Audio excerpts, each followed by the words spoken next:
welcome to Midnight Slumber. I am your host, Zach Miller.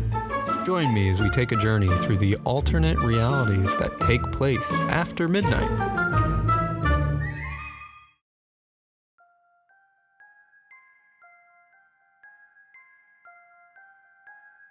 Our story this episode takes place over many locations and sees many themes. There are moments that are scary, thrilling, and humorous. So enjoy this story called Realities.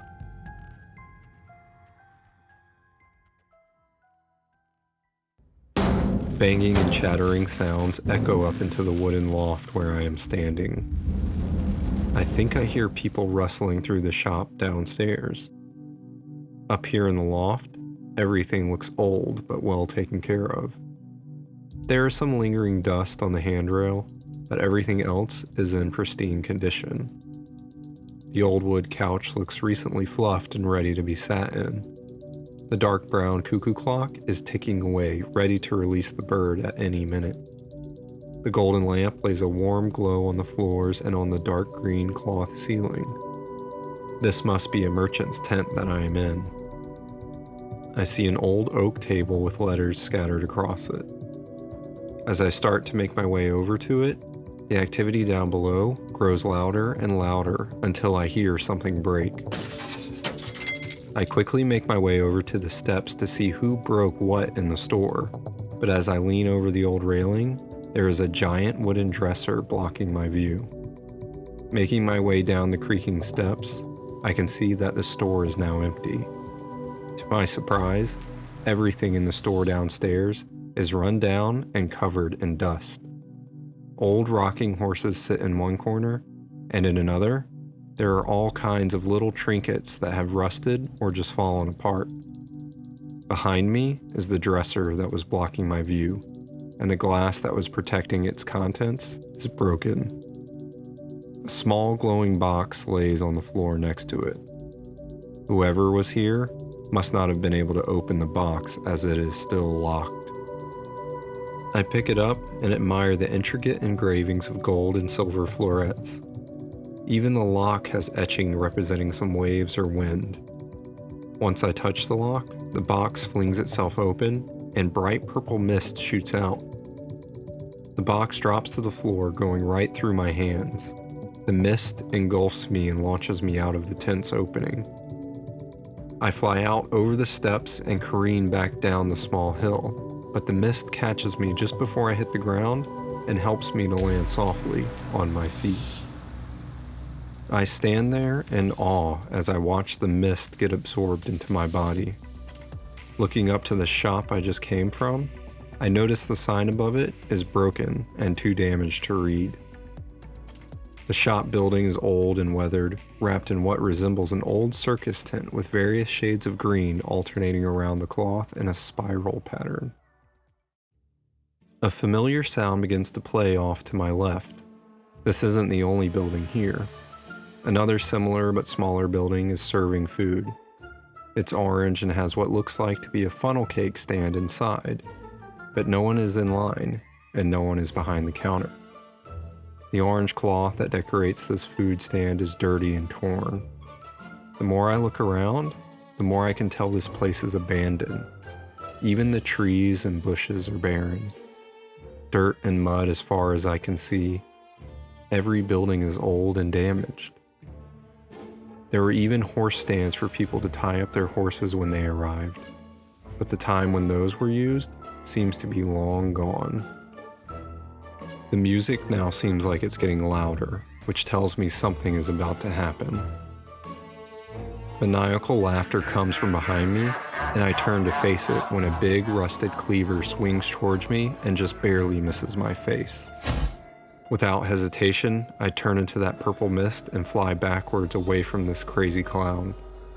I stop about 100 feet away, hiding behind an old broken down sign. The clown is weathered and worn, covered in the colors of those who he has caught. The matted wig dangles from his face, but what makes me cringe is that his back is to me, but he is still looking at me. No, his head isn't twisted backwards. There are two of him. This clown is conjoined at the waist and is watching me as the other one takes his sweet time to turn around. All four arms have used long metal cleavers in their hands. Both heads grin at me with sharp, broken teeth, ready to tear into anything that will fill their emaciated body. They then turn to look at one another, putting their hands against each other, and slowly push themselves apart. Now, two full bodies stand facing me, laughing with a guttural cry. I trip as I retreat backwards, and they rush at me, cleavers held high with great joy. Lifting myself up, I sprint down this dirt path, ducking and dodging as I enter the maze of broken down tents, bales of hay, and all the leftover trash from the patrons who are no more. Up ahead is a sign with a crowbar leaning just behind it. I hear the clown's loud shoes close behind. They are gaining on me, and I know the only thing I can do now is try to defend myself. I duck behind the sign and see another glowing gold chest. It pops open before I can grab the crowbar, and golden metal gauntlets slam onto my arms and chest. One clown's cleaver slams into my chest and deflects off the metal as I fall onto my back from the impact of the strike. The other clown catches up, and they both raise their weapons to launch another attack. As I lift mine, trying to defend myself, a loud hum and gust of wind bursts from my hands and sends them high and far into the sky. They disappear out of sight, never to come back down. I catch my breath, but only for a moment, as I realize that more circus clowns are coming towards me. All of them similar in disgust to the ones I just repelled. Again, I take off, heading for the exit that's just ahead. As I bolt through the entrance, I find myself standing in a paved and well taken care of roundabout. There are no cars, no people, and really, it's a half roundabout. The other half is a drop off into a bright yellow abyss. I turn to face where I've just come from and see a glowing shimmer over the carnival entrance that says complete. I look to my left and see another doorway to an ocean land that also says complete. Looking to my right, I see 3 more doorways, each different and none of them marked as complete. As I start to head towards a snow-filled path to the right, I hear my name and I am immediately snapped into my living room. I look around, stunned that everything just disappeared. However, I have a video game controller in my hand, and I see a blue blob of a character standing in front of a winter portal. I look to my right and see my girlfriend and family members sitting on the couch, annoyed at me and her brother. She looks at us, and we look back as she asks the question, "Are we gonna watch the movie about that character or not? You guys have been at this for a while." We look back at her and quickly change things out and pop in the movie that she hands us. As it starts, I feel myself and everyone else around me get sucked into the film. Once again, I am not in my living room. This time, I am standing in an old rickety basket that is traveling deep down into a dark cave. This caged basket slowly starts to move across an underground ravine. Bats echo through the cave, and our glowing lanterns barely illuminate our surroundings. A loud grinding noise starts up as we slow down. Our basket comes to a halt as it rests itself on the other side of the enormous ravine. We pull the doors open and I hop out. I grab the rope and hooks and start to make my way across the carved out tunnel. The tunnel is massive, too big for a small crew to have carved it on its own. Whatever the case, now it is completely abandoned. Wires travel through the tunnel, and as I round the corner, I see multiple displays turn on, showing us on a big screen. As the screens begin to light up the cave, a massive hairy creature stands and makes its way towards us. Our family members begin to scream behind us, and I am snapped back into the living room again as they turn off the TV. "We are watching something else. This is too scary for the kids." What are they talking about? There are no kids in this room. Which reminds me to check on my niece and nephew who are outside playing. As everyone starts to argue over what to watch, I quickly make my way outside and see my niece and nephew playing dodgeball with one another. They laugh as they pummel one another, and it even makes me chuckle to see all the fun they are having. Their dog wags his golden tail as he brings them each ball back after every throw. They turn and see me standing there and begin attacking me as a team. I run away, letting them hit me as they are too young to really get me if I tried. I start to chase them when my sister, their mother, comes out telling them lunch is ready. We all go in and head into the kitchen, which is immaculate. The floors and countertops are a nice bright white marble, while the cabinets are a dark cherry red with real gold fixtures accenting everything. Even the ceiling and the lights are accented with gold. My sister, dressed in a very regal outfit, apologizes as she would have made a heartier lunch had she known I was out there. I laugh and tell her it's fine, that I like peanut butter sandwiches too. She smiles and lets me have one of the triangular sandwiches off her expensive glass tray.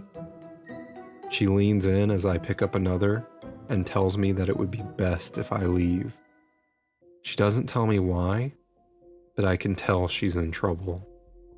I heed her advice and walk away. As I leave through the front door, I see her looking at her husband, both of them with a worried expression on their face. I begin to turn back as I want to help, but I trip as I step out the door. The step down was further than I expected. As I catch myself, I make my way down the grand steps only to find myself standing on a giant yellow metal raft that is floating in the ocean. How in the world did I get here? I turn to go back towards the house, but see in its place a metal structure that reaches high into the sky. The structure has 3 pillars that start at the corners of the raft and jut upward to meet an observation deck that can hold hundreds of people. Water splashes in my face as the ocean begins to get rather rough.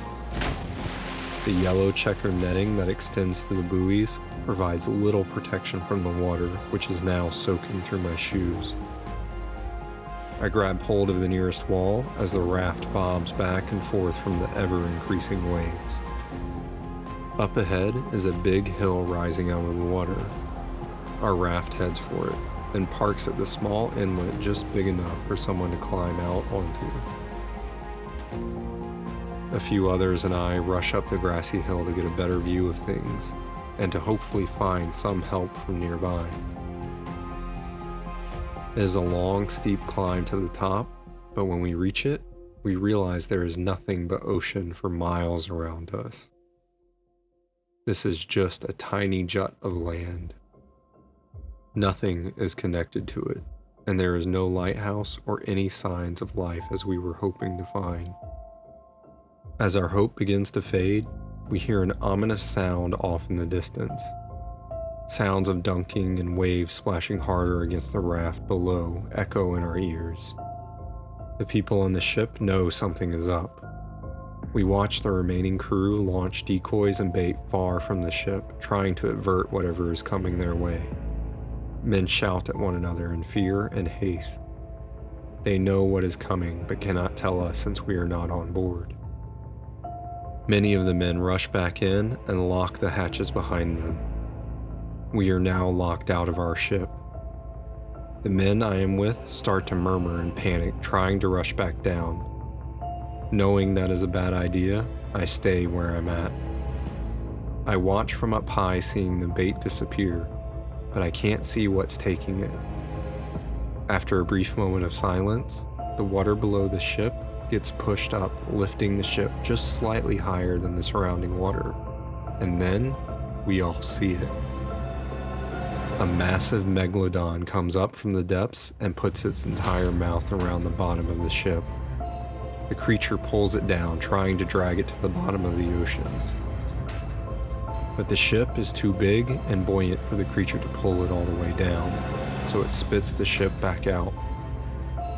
The ship is now damaged, the pillars are bent, and the deck now sits a few feet below the water. Anyone who was left on deck is now gone. The ship is just barely floating. Had the shark been even a few more inches to the right, it would have sunk our only escape. Another sound echoes in my ear, the sound of barking. Once again, I am snapped back to reality and find myself sitting on the couch, but my feet are still in the sand. I look around and we are all in the living room again, but the kids have dumped sand all over the carpeting, and the dog is laying on its side next to me, chewing on a toy that looks just like the ship I was just on. I realize in that moment, reality is bending around me, and I don't know how to stop it.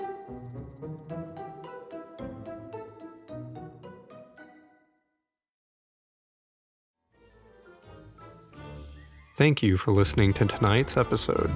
Please leave a comment and check out our social media on Instagram, YouTube, Twitter, and Facebook. We would love to hear your thoughts on tonight's episode. I'm your host, Zach Miller, and thanks for listening.